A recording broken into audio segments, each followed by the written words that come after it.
Real estate is about freedom, choice freedom, time freedom, and money freedom, and the impact you can make with that freedom. But it doesn't come without cost. Your freedom takes work. That's why Neil Timmins brings together the tools you need to build your real estate legacy, from tips and tricks to interviews with industry titans. It's all here in one place. Real Grit. Let's get to it. Hey, everybody, welcome to Real Grit. I'm Neil Timmins. Hey, I'm here with George Gipson. He's got a fun story because this could be cool to go down. He was a mailman for 5 years. His entry point to buying houses was doing so while he was on his mail route. He's been buying rentals, and eventually he was able to quit his job and do real estate full time because of his rental portfolio. So it's going to be a fun conversation to dive into. George, how are you? Doing pretty good. How about yourself? I'm good. Thanks. Thanks so much for joining us here. Hey, so tell me, when did you buy your first property? Just tell me how you stumbled on to your first deal. Okay. So I knew when I bought my primary home that I wouldn't live there, forever. So my first property, I always looked at real estate as an investment, even if I'm living there. So that's from the beginning. Never stay here for the rest of my life. Yeah. So my first property, started looking for properties, and I was looking for a starter home. And I came across a property. This was probably maybe about 5 or 6 years ago. Yeah. And it was a 3-bedroom, 2-bath house in Florida market, and it was $130,000. And that was like my first regular FHA loan, 3.5% down. Yeah. And I felt like it appraised right at 135. Okay. And I thought, man, it's not a really great deal. It's a nice house, but it's not the best deal. Yep. So that's where I started at right there. Yeah. Wow. All right. So that was your primary residence. Did you end up turning that into a rental? Is that one you still occupy today? No. So that was my first property, and I didn't know too much about real estate at the time. But for some reason, I was talking to the realtor who sold me the property, and I was like, "How much does it cost to maybe sell this property?" And she was like, "It's free to list it." I'm like, "Really?" Because I seen properties on my road, like this was like 2 years later, selling for a lot more, you know. So I'm like, it's free to list it. So I said, let's list it. So we listed property for sale. And, like any other seller, you think your property is more valuable than the rest of the world. Yeah, right. So I ended up selling it. And it was like my first time actually making, I think we profit maybe around like $25,000. I didn't even try to do that. I'm making my job probably like $35,000, $40,000 a year. Yep. And I just, sold his house. And that was like eye-opener, like, dang, people make a lot of money when they sell houses. Sure. Yeah, right. So what was your first entry point into rental property? What was the first deal you bought there? So in rental property, after buying that first home, selling that first home, I was like, okay, I got to find a multifamily, because as anybody know, a starter home is like, it doesn't pay you. But if you buy a duplex, my whole goal was to live in one side and rent the other side out. That was like the ultimate plan. Yep. And if anybody knows, like in real estate, you can't just have your eye on one set thing. So my first rental property I ended up purchasing a duplex, really, really, really bad neighborhood. I was a mailman and I knew the area, and it wasn't the worst, but it was cheap. So I'm like, if I can buy this duplex, this would be like perfect way to get started in real estate. Yeah. So it was an auction. I went to the auction, property went up for sale, and we bidding, and I stopped at around $70,000. The person bid $75,000, but the seller didn't accept the offer. So as you know, the seller didn't accept the offer, so the property ended up going up for sale for $110,000. And I'm like, whoa, this property's on the market. Because I was mad I didn't go higher on the bid. But when you bid, there's no inspection. Like, yeah. So was it a foreclosure? No, it wasn't foreclosure. It was just a regular auction here they do where you just. Yeah, regular auction where the seller took the property to auction instead of listing it for sale with a realtor. Yes, sir. Okay. All right. So didn't sell, auction failed, if you will. Then they ended up listing the property. Yes, they listed the property for $110,000. I'm like, whoa, this property up for sale. So I immediately put in an offer. I think we came in around like $100,000, but ultimately, like the property appraised for $78,000, and we was on a contract for $100,000. So I'm like, oh man, this bad. Bad appraiser. I felt like it was worth $100,000. So I contested appraisal, which I learned as a buyer, it appraised lower than what you're on the contract for. I kind of had an advantage in that time in the market. Maybe not this damn time, but at that time I had an advantage. Like, hey, your property appraised at $78,000. Yeah. So the seller ended up coming down to like 85. Owner financed 5,000, the bank financed the 78. Okay. At that. So that was my first. It was duplex, 1 bedroom, 1 bath, east side. Each side was currently rented for, and I learned this the hard way too. The landlord, the seller told me it was rented each side for $600 each. Well, when I purchased the property on the last day and got the leases, they were rented for $550 each. So I learned, they stretched that. What the lease is. Yes. Yeah. Stretch is not the right word. They lied about it. Okay. Correct. Did you end up moving into one side? No. I didn't move in this property. This was like my first property that I purchased, and it's completely rented out. That was a duplex, and I kept that, for a while. But I also learned as I kept this duplex, it was kind of like a C-D neighborhood. So it was constant, me going to the property, and it was just kind of a headache. You still own it today? No. So maybe a year ago, I came to the conclusion where I wanted to start purchasing properties in better, like maybe B class neighborhoods. Yeah. So for that property, I ended up selling that property, and I sold that property. It took a while because you got to realize when you're selling a property in like a lower class neighborhood, the most likely person to buy is an investor. Yeah. Investor wanted at a discount. So, I ended up selling it not for like maybe a market full price, but an investor bought it as a rental property for himself. Sure. Sounds like you learned a lot through that process. You learned a lot from the appraisal process. When appraisal comes short, and at the time you were buying, it was a more balanced market. It wasn't like today's seller's market. And then you're right, getting the leases, reading those in advance to validate what the seller represented to you. And then it sounds like your overall kind of morph, your investment criteria has changed just from some of the life lessons of managing, C-D properties. While you can change a property's physical characteristics, you cannot change the neighborhood.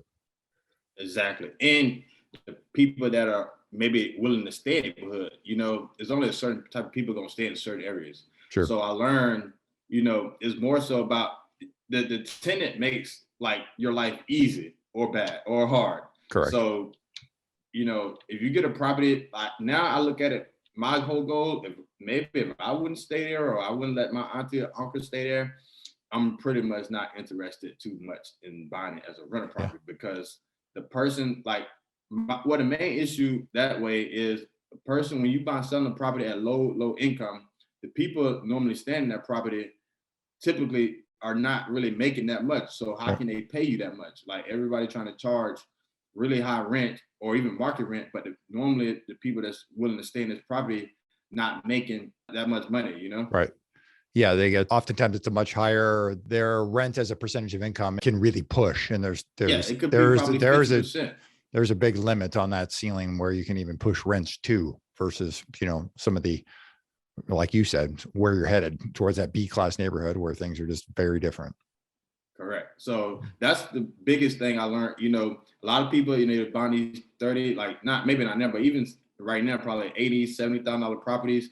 And if it's in a, stable neighborhood, go for it. But you got to think, you don't want, like, it was just a rough neighborhood. So you don't want to just be buying a whole bunch of properties cheap and making your life tough. Because you got to be the right type of person to manage them type of people too. That's right. It can get kind of tricky. I'll go take that one step further. It's fair for folks to reflect internally as to what type of person, really what that means is what type of investor you are. Do you want to be very hands-on? And if you need to be buying something that's very hands-on, if you're the type of person who, wants to write a check and never want a phone call again in your life, you need to be buying probably a triple net deal on the commercial side to where it's literally, you set it and forget it. So there's a whole range for anybody in any personality style to get as involved or as uninvolved as they want to be. Exactly. And the biggest mistake, I ain't gonna say the biggest mistake I've made, but my goal at first, I was like, I want, 100 rental properties cheap in this type of neighborhood. Yeah. And then now, present, I'm looking for a property that cash flow a lot. So if I can have one property that cash flow 3,000 versus 5 properties that total up to 3,000, I'd rather take that one property, that cash flow, a lot I mean, more. at the end of the day, isn't it about the outcome? Exactly. So Yeah, I mean, that's what you're looking for the cash flow, and then how you get there. There's multiple ways to get there. Then it's about finding the one that's best for you. Yes. So that's the biggest lesson I learned there. Yeah. I'd rather have less amount of properties Yeah. that cash flow more than to have a whole bunch of properties that cash flow a little bit. Yeah. Bring me to current. Where, how many properties do you have today? So currently right now, we're selling a lot of properties. So probably 1, 2, 3. Right now, about 6 single family homes. Yep. A lot of them properties are getting sold because the market's so high. So now I'm more so aiming towards short-term rentals. All rental properties, I pretty much at this point trying to sell, and I focus on short-term rentals or either flips. Sure. Short-term rentals, because the cash flow can be so much greater than the long-term rentals. Yes. And, with COVID, a lot of, people like me, if like when COVID hit, a lot of tenants in these neighborhoods, stopped paying rent, or just in general across the world, people stopped paying rent and you couldn't evict them. So Right. It was like you felt like you own these properties, but at the same time, I felt like I had no control of the property because I got to go to court, got to pay a lawyer, eviction. It's like a money pit, Yeah. Yeah. Right. For the audience's sake, tell them where you're at in Florida. I'm in Vero Beach, Florida. Vero Beach. Yep. It's a small city. We're maybe close to Orlando, an hour from Orlando, Palm Beach. That's like the big areas around. Yep. I've been there. Beautiful place. Yes, we're growing. So the people here are not really, they're used to a small knit town. Yeah. And now it's like people starting to changing. come here. So Yeah. It's changing every day. Yeah, exactly right. From the day you bought the duplex, your first investment property, how long did it take before you ended up leaving your job? All right. I know you probably think this is crazy, but that duplex was the first property I bought after I left my job. When I left, I was a mailman for 5 years, right? Yeah. From age 25 to 30. Yeah. And while I was a mailman, I came obsessed with listening to podcasts like this. Yeah. So I listen to podcasts, I'm driving the truck. I'm listening to podcasts, driving the truck 8 hours a day. And eventually I pretty much became a professional real estate, person just off different podcasts. Yeah. But I knew it, that I knew all this information. But I'm talking to people, telling them my ideas, like, hey, I'm thinking about doing this full time, quitting my job. And people looking at me like, man, you crazy. You got government, you got insurance, you got 401k. This is the ideal life. So I was telling, you can't, sometimes when, I would say God talking to me or the universe talking to you, telling you that you have a vision, you can't really tell other people your plan because they don't have the same vision as you, right? Yeah. So that was my biggest hurdle, getting over, telling people like, hey, I seen a house, this price, this, and they were like, man, you know how much work it's gonna need? And it's like, you're right. So I just kept, skipping out. So eventually, it was around the 5th year mark, I was just, a guy told me, he was like, George, the day you actually put 2 feet, in real estate and stop just trying to dabble, because I had got my real estate license, that's when, you'd be more successful. So sure. I had a few days, I was off at the post office out for a little bit. And I just made up my mind that night. I was in the bed. It's crazy, right? Let me tell you a story. I was in bed and it's 3:00 in the morning. And I literally Googled, would God tell me to quit my job? Mind you, I just had my first son. So he's turning 1. He had just turned 1. So he's a year old. I'm like, for some reason, something's telling me, leave. And I'm like, I got a new son. I got a house. I got bills. I got just like everybody. So I Googled it. And, came up with a whole bunch of random people thoughts. But for some reason, I turned the TV on. And as soon as I turned the TV on, the guy was like, yes, you will be successful. Yes, you will be able to pay your bills. Yes, you will be able to survive. Yes. He was like, yes. Yeah, it was like a preacher preaching. And I'm like, man, that was because I'm praying. I'm saying, God, if you tell me to quit my job, I want all 4 tires to be flat in the morning. And that's like a clear signal that I don't need to be going there. Yeah. So when I said that and the TV like, yes, your answer is yes to whatever you're thinking. Yeah. I got up that morning, took my clothes, took them outside, threw them in the garbage can, and I didn't have no clothes to wear to work. So I couldn't go to work. That's a great story. You may be the only person ever to tell me they, instead of looking for a sign from God, they Googled it. Yeah, I Google it because I'm like, man, hey, Google and YouTube is my life. I just love how you Googled it. That's so great. I mean, so yeah, so I really quit, but like the key was I wasn't, for people like me, I was making like $40,000-$50,000 a year, as a mailman. Yeah. So I was never like a big earner. I see people all the time, they make 100,000 plus, much money a year, 100,000 plus. And my thing is, I was all about how much I keep. So I had That's right. No expenses, no car payments, no house payment. My home was a house with a guest house. So no house payment. And that's the key. You don't have to make $1 million a year, but if you design your life with assets instead of liabilities, you would be able to keep it more. So my whole thing is, asset to me is something that brings in money. A home that doesn't bring in money is kind of a liability until the day you sell it. Yep. No, that's right. So that's the key. You don't have to necessarily make a ton of money. You just need to keep a ton of money that you make. I think you hit it on the head. You need to keep those liabilities low. I'm reminded of Kiyosaki's game. I think it's called Cash Flow. His game, my kids and I'll play it probably 3-4 times a year. And inevitably, you end up getting a job at the beginning of the game. You're assigned a job, and you got a doctor all the way down to janitor, if you will. And the doctor obviously makes substantially more, but their expenses are so much higher. And then the janitor is just the inverse. Inevitably, whoever ends up winning the game is almost always in the bottom half of the income and the expense equation, because it is just faster to get to financial freedom when your expenses are lower. It's less about how much you earn. It's really about how much you hit it on the head, how much you keep, because it's so much faster to get there. Right. Yes. So I always tell young people when they buy their first house, I know, like my wife wanted, the big house, yard, no guests, no roommates, none of that. But it's long term, because if you can buy a property that holds 2 families or an extra top basement, where you can rent out and cover some of that mortgage, that allows you to save another $1,000 or $1,500, whatever it is, a month, and it's compounds. So people won't, fast, and I say 10% every month goes a long way.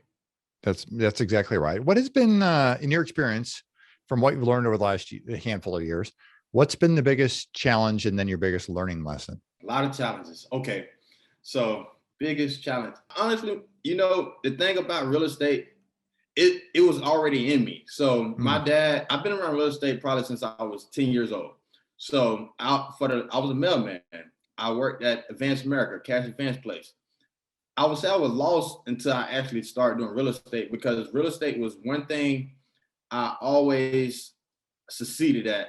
I passed the tests. Like, I'm not a good test taker. I passed all my real estate tests to get my license, flying colors. I'm like, I never do good on tests, so it's kind of a natural, like LeBron playing basketball, if you can say. Yeah. I didn't really never go do nothing crazy learning. And the challenges I had were me moving maybe fast, just buying cheap properties and realizing that wasn't really what I wanted to do, because it was just a lot of evictions, a lot of turnover, not a lot of late rent. And that's something I learned I don't like. I'm more of a control person. So I'd rather have a house empty than have somebody not paying rent. That's just me personally. So I learned, I'd rather have less headache properties and more profitable properties, but not as many properties. So I'd rather spend more money on a property than to buy 2, $100,000 properties. Yeah.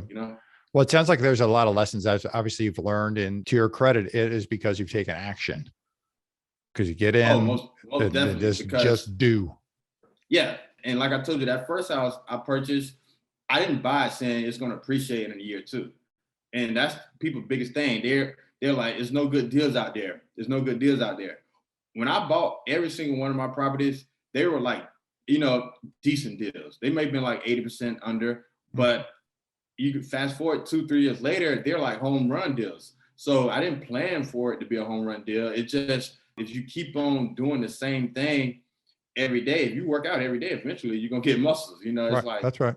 And that's what happened. You start somewhere. Even if you buy a property and it pays exactly what you purchased it for, real estate is safer than a lot of other things. So that's why, and you got the compound effect working to your advantage.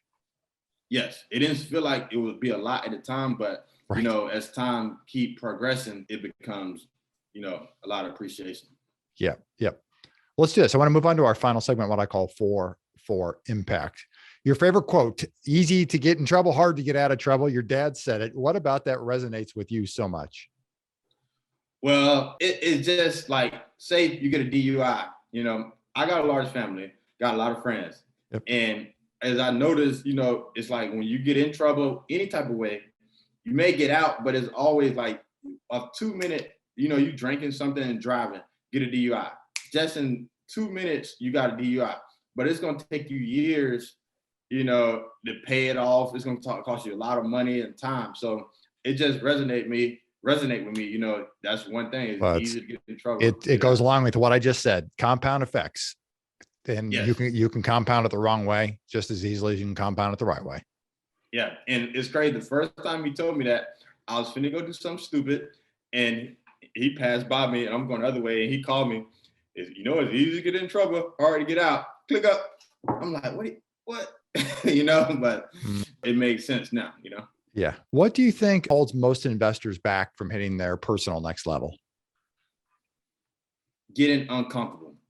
So I would say, you know, hang around people that you normally may not hang around, doing things that make you, like, if something make me nervous, I'm like, I got to go that way. So quitting my job made me real nervous. Mm-hmm. And I was like, I got to go see what it's about, because I could not, you know, live my life. Like I go to, when I go to funerals, I always listen to what the pastor say about, you know, the person's life. And I'm like, a lot of times they only mention like the things that really had a big impact. Evidently, they don't have time to go over your whole life. And I want, when they mention my life, I want it to be an impact. I don't think they're gonna say, well, he delivered the most accurate mail in the world, or whatever you're doing. You know, you want to be like, you know, you taught kids, or you helped the homeless, or you had 10, 12 kids, or you know, something that's what at funerals they talk about, things that actually help other people. Well, outside of real estate, what are you most passionate about? Traveling. I like to go to different places, because when I travel, you might think it's still real estate though, because everywhere I go, I'm always looking at real estate. So I might go somewhere and see tiny houses, or just see different things, and then I'm relaxed, and it goes in my brain better. So when I come back home, you know, I'm back ready to go to work, and I also got, maybe I met somebody or seen something new. Yeah, I like to travel. Yeah, no, that's great. What's your favorite way to make an impact in the community? Other people make money. Yeah. So that's all, you know, I help people, and I provide housing and help other people make money. So that's like, you know, my gift back to the world. Like I got employees and stuff. So that's what I do. And can change a life, right? Yes. Yeah. Yeah. For those who want to learn more about you, they want to connect, they want to follow you online, where can they find you? Yes, the best way to find me is on Instagram, George Through Real Estate. Also got a YouTube channel, George Through Real Estate, and podcast, New American Dream. Perfect. We'll make sure we get it to everything, all those links posted down below in the show notes. George, I appreciate your time coming on. It's fun to hear how you got into this business. We all have a unique journey, but to be a postman, to be buying deals en route, and what Tony Robbins, I heard this years ago, he calls it net, no extra time. You listened to podcasts 8 hours a day while being a mailman during no extra time, right? You were just en route doing it, and it took no additional effort from your standpoint to be able to consume the information and improve yourself, and ultimately change your life and change your trajectory that you're now on, and probably the trajectory of your children and your family forever. So I think it's wonderful. Exactly. And the most important thing I want people to take away from it is, it may not be real estate. A lot of people want to do real estate because I do real estate. But I think, like I told you earlier, I've been doing it since I was 10 years old indirectly, because I'm delivering mail, but I was really gifted at real estate.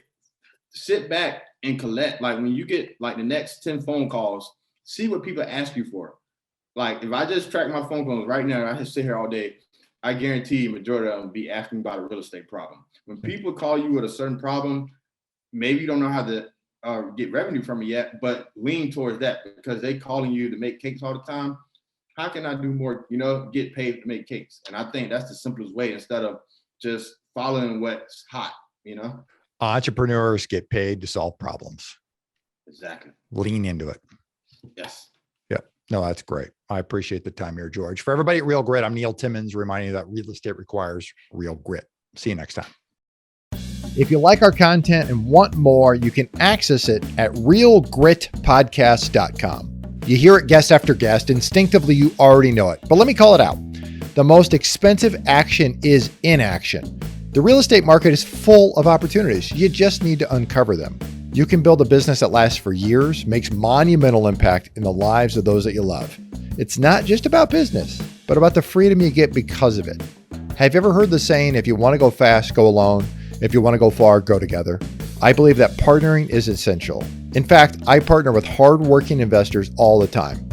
The point is that you can get a lot further with the right partner. Let me say it again, the right partner. If you've ever thought about partnering with anyone, or if you have a partner now, I encourage you to download my free Partner and Profit Guide, which includes the top 5 must-answer questions to evaluate a profitable partnership. You can find it at www.legacyimpactpartners.com. I'll see you in the next episode.